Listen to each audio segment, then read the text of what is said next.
Hey, everybody, welcome back to another show, another day of digital health entrepreneurship with Laurence, Girard. Today's episode is going to be great because we are watching a clip that every time Laurence sees it, he gets fired up. So this is going to be great. Without further ado, let's go ahead and watch this clip. Gene, we have a situation brewing with the carbon dioxide. We had a CO2 filter problem on the lunar module. 5 filters on the limb. Which were meant for 2 guys for a day and a half. So I told the doc, You're already up to 8 on the gauges. Anything over 15 and you get impaired judgment, blackouts, the beginnings of brain asphyxia. What about the scrubbers on the command module? They take square cartridges. The ones on the limb are round. Tell me this isn't a government operation. This just isn't a contingency we've remotely looked at. Those CO2 levels are going to be getting toxic. Well, I suggest you gentlemen invent a way to put a square peg in a round hole. Rapidly. Okay, people, listen up. People upstairs handed us this one, and we gotta come through. We gotta find a way to make this fit into the hole for this, using nothing but that. Let's get it organized. Okay, let's build a filter.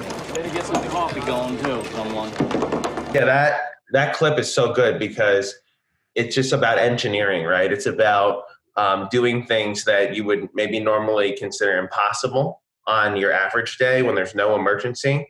But then all of a sudden there's an emergency and there's people's lives on the line. And now all of a sudden things that you thought couldn't be accomplished quickly, they are. And there's like this renewed sense of motivation and creativity. Uh-huh. Do you ever set like deadlines, that are like really intense for your staff members or your business partners, that have to be done like nowish? Is that like a motivating like CEO thing that you do? I've been doing that for a long time, and I recently fired my entire software development team because I just couldn't stand it anymore. I think that you have to have this sense in healthcare of like, this is important, like people's lives are on the line, right? Do it fast, like especially during COVID-19, right? It's like, this has to get done, right? And like, if you don't get this done, it's not that a button won't work. Like, this is not like an app to like look at cat videos. Like, this is like a healthcare application, And so I think that like, often you hire engineers and you just think about like, how many years of development experience do they have, right? Are they an A, B, C, D, or E engineer? Is it 1 year of experience, 5 years, 10 years? What programming languages do they know? And that's obviously important. You have to have a knowledge, right? But I'd rather have someone that's less knowledgeable, but they're willing to learn. And they have a passion for like the end result, which is like helping a patient improve their health or, preventing an adverse medical event or whatever, because you can't really replace that desire and passion to have an impact, right? You just have like unlimited energy, right? Like right now with COVID-19, like the new engineers that I've hired, they're working like 18 hours a day and they have unlimited energy because they're so passionate about it. But if somebody's just showing up for a paycheck, they don't really care. Right? Yeah, how can you tell? You a lot of your workers are remote. You're not physically in front of them. I mean, of course, you can tell passion in someone's voice, in their mannerisms, like when you're on video call. But even then, how do you keep track of that? I mean, it's just obvious, right? You're using collaboration tools like Slack, so people respond instantly. Email, they respond instantly. You call them, they answer the phone immediately, right? So, I mean, how responsive are they, right? Obviously, you can hear the tone of their voice and their passion for it, but, are they stopping work at 5 p.m. every day, or are you doing 11:30 at night phone calls when it's necessary, right? Are these on the clock people, or are these 9 to 5 people? So even though you're not in person, it still becomes fairly obvious. Do you worry about like being a workaholic, and do you worry about being like that hard ass, boss who just expects too much? Like sometimes I get extremely motivated when I work with someone with integrity and intelligence, and they're a hard ass. But other times I feel like just the pressure's too much. Like, do you have concerns like that, or is it just water for ducks? I guess the leader of the company sets the culture. Right. And like our culture right now is very different than it was before COVID-19. And now telemedicine companies are playing an intense role in solving this problem. So, I had huge arguments with my wife over the last month because she doesn't like how much time I'm spending with her. And I said, look, like my job is public service right now. Like I could be in the military. I could be an emergency room doctor, but like, I'm basically in the military right now. Like I'm leading like practically, I have government endorsement, CDC likes what we're doing, right? I mean, like this is like the home front on World War II, and like right now, public service is my priority, not our marriage. And you better deal with it, right? Because, do you think that like someone in the Navy SEALs, in the middle of like being in like a gunfight, just like calls their wife? Like, no, right? And it doesn't mean that like we can't have any work-life balance, but, it's not going to be like 3 hours a day like it was, when we could just stop the workday at 6 and watch the freaking Bachelor. You know what I mean? Like, it's like, it might be an hour a week on a Friday, but like, and so my values lie in public service, right? And like, there's going to be a time when COVID-19's over and like have a family and a house in the suburbs and like whatever. But like right now is about public service. Actually, that makes me happy because if you were like this intense for Fruit Street since 2014, you might be a bit of a prick, just to be real. Yeah. But if the suggestion is, and I take you at face value, you've been this intense since COVID-19, which is circa January. We're recording this April 20th. I'd say March 15th for us, at least. Oh, okay. That's only a month and a week. Right. Anyway.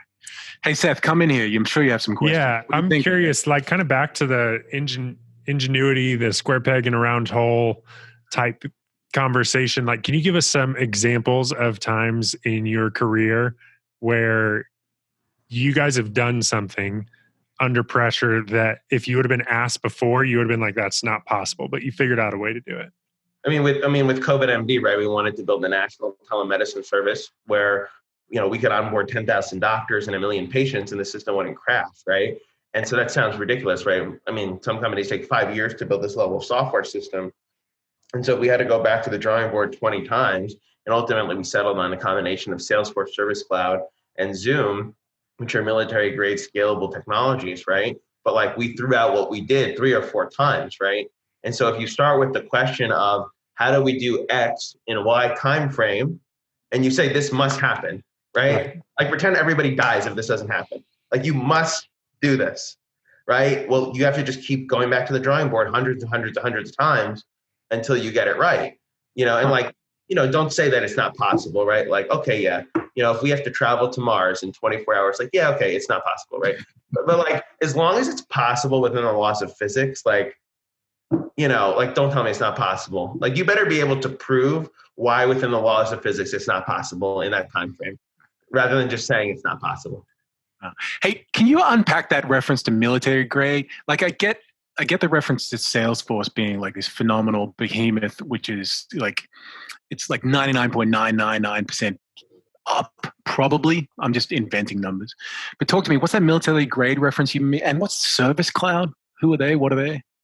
Yeah, I mean, I'm from the perspective of the digital entrepreneurs who are listening. Well, when I say military grade, I mean that you could enroll millions of people on this system, and it wouldn't crash, and there wouldn't be security issues, and it'd be encrypted, right? So Salesforce Service Cloud is normally used for customer service, but it's used in our case to route doctors to patients that need them, right? And there's no risk of it crashing. Normally, you'd have all these like developer operations kind of stuffs, and they'd have to just worry about keeping the servers running. But like, you don't have to worry about that with Salesforce. Same thing with Zoom, right? It's gone from 10 million to 200 million users. It hasn't crashed, right?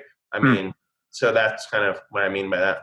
Gotcha. Why does it usually take so long? Because I've known friends that, they've had their wonderful app ideas as software developers, and they've built their little development teams of, a handful of people while they're trying to raise investment, and they're, just iterating on like the infrastructure, because so much is so it's so important to have a solid infrastructure. So for like, because some of our listeners are, they're physicians, they're investors, they don't know all of this technical stuff of what it takes to actually build a platform that 10 million people can be on at once and it not break.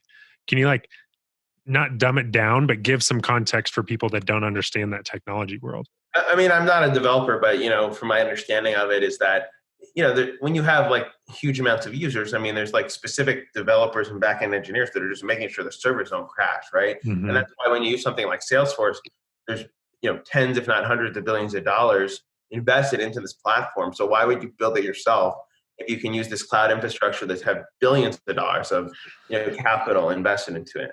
Right. So where's the balance between like, yes, we want to achieve the impossible, and there's going to be times where on a short time frame we realize we have to make this happen. Is there a balance with embracing that perspective, but then on the other end, not like demanding too much from the team that you've built? I mean, I guess it depends on the circumstances. Like, the last 6 years, we've been kind of like, 9 to 6, 9 to 7, 9 to 8 kind of thing, doing diabetes prevention. And it's like, okay, yeah, there's 86 million people with pre-diabetes. It's not like an emergency like COVID-19 though. I mean, it's a weight loss program, right? It's important. It can save lives, but like, it's not like this emergency where, if 1 million people or 2 million people get the virus, that could skyrocket to 10 million people, and then 2 million people could die in the next 6 months, right? Like, it's different, right? So I think like everything's relative, and you're not going to get every employee on the same page, but right. I don't know, like look at things like just like crazy human stories where people like survived the Holocaust and stuff. It's just like, like I feel like this generation has like no sense of that. Like, like fighting in World War II, it's like, yeah, like, you know what? There might be like, there's probably been like 10 nights in a row where I've gotten like 3 hours of sleep, and like now I'm getting more sleep because it's important, but it's like, okay, big deal. Like seriously, big deal that you got 4 hours of sleep 10 days ago. Like your grandpa was like a Holocaust survivor. Like, just shut up, like. There's something really different about you, Laurence, than other people. A lot of people want to help people. Like, I help people write books, and frequently they say that they want to help people do X. But you're rare because you say public service, and you use that phrase in terms of like yourself. Where do you think that comes from? Like the idea of like helping others. Like it's not like you're selfless. Like I get you as a really self-interested person, but this public service thing is really different. What's that about? Well, I don't know. When I was in 8th grade, I went to this thing called the National. It was NSLC or something, National Scholastic Leadership Conference. So you'd go to Washington, D.C., and you would meet people, and you would get a tour of like the Washington Monument, the Lincoln Memorial, the war veterans, Korean War, whatever it's called, memorial, all that stuff. So I think like, I don't know. I feel like that had somewhat of an impact on me. And I also, I took a course at Harvard on JFK. And so I read a whole biography on him as well. And I kind of, he's actually decided to make my phone background JFK. Oh, you can't really see it. There you go. But anyway, cool.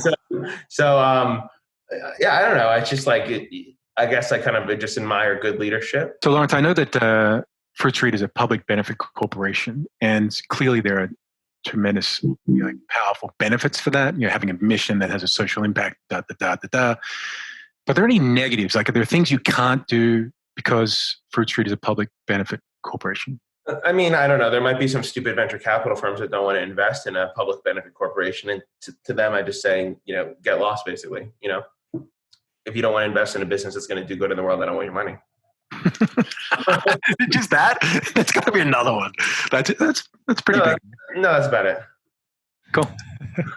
Well, so kind of as we bring this to a close, I just want, I don't want this to be close on some encouraging sappy note necessarily, but what would your words of advice be to other entrepreneurs, just in encouraging them, figure it out, when they're kind of facing an impossible situation of having to put this square peg into a round hole, and they're thinking about closing their doors, or they're thinking about giving up? From your experience, what would your words of kind of charge be to other people that are wondering if they can figure it out? I mean, just try to hire smart people. They'll probably give you a couple hours of free advice, and then you'll probably figure out what to do from there. Yeah, that's good. I've seen in the time that I've known you, I've seen that you do not hesitate to surround yourself with people that know more than you about their various things that they're working on and stuff. So I think that's great advice. All right, guys. Awesome. Thank you so much, Laurence. Thanks, Lee. Thanks, Laurence. Thank you. Talk soon.